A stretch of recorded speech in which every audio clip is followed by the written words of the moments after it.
दीदी, क्या ससुराल कभी हमारा होगा या आपका हमेशा मायका ही बना रहेगा? आज मेघा सुबह से बहुत खुश थी। आज ससुराल में उसके जुड़वा बच्चों का कार्यक्रम था। उसके सास ससुर ने बहुत बड़ा कार्यक्रम रखा था।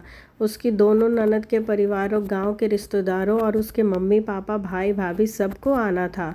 पूजा का कार्यक्रम शुरू हुआ और वह पति साहिल और बच्चों के साथ पूजा में बैठ गई।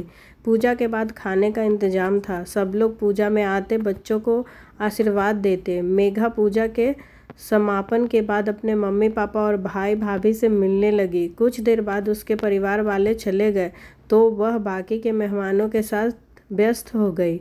ननद के बच्चे बड़े थे तो बच्चों की उससे ज़्यादा फिक्र नहीं करनी पड़ रही थी। बीच बीच में वह बच्चों को देख लेती। अगले दिन ननद और उनके परिवार वालों का सामान उन्हें देकर उनकी विदाई की जा रही थी। जाने के बाद वह अपने घर से आए सामान और सबके लिए उपहार देखने लगी। सारा कुछ खुला हुआ था और कुछ तो निकाल भी लिया गया था।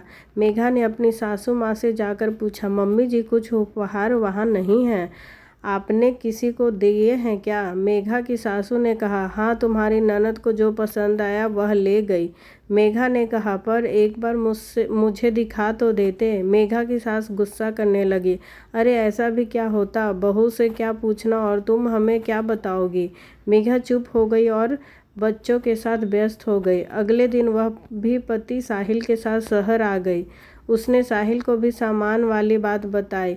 इस पर साहिल ने कहा, सामान तो बाजार में और मिल जाएगा, क्यों बात को बढ़ा रही? मेघा ने कहा, बात सामान की नहीं है, बहू के सम्मान की है।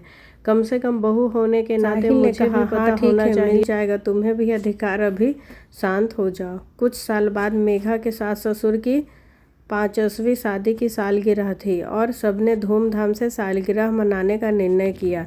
जब मेघा पति साहिल के साथ गांव पहुंची तो उसकी ननद उसे सारी व्यवस्था और कपड़े आदि सामान दिखाने लगी। मेघा को गुस्सा भी आया और दुखी भी हुई। मेघा अपनी ननद को बोली, दीदी, ये सब भी दिखाने की क्या ज़रूरत है? हमारी राय और पसंद नापसंद आपके लिए मायने रखती तो आप पहले से भी मुझे इसमें शामिल कर सकते थे, लेकिन आपने कभी अपनाने की कोशिश ही नहीं की। क्या हमारा ससुराल कभी हमारा होगा या हमेशा आपका मायका ही बना रहेगा? मैं आपसे आपका मायका नहीं छीन रही, बस अपना ससुराल मांग रही हूँ। बहुत से ऐसे परिवार हैं जो कभी भी बहू पर भरोसा नहीं करते। उन्हें बस यही डर सताता है कि कहीं बहू बातें इधर उधर न करे। उन्हें समझना चाहिए कि जब तक आप हाथ थामोगे नहीं, दूसरे इंसान को अपनापन का एहसास कैसे होगा? कहानी आपको कैसी लगी?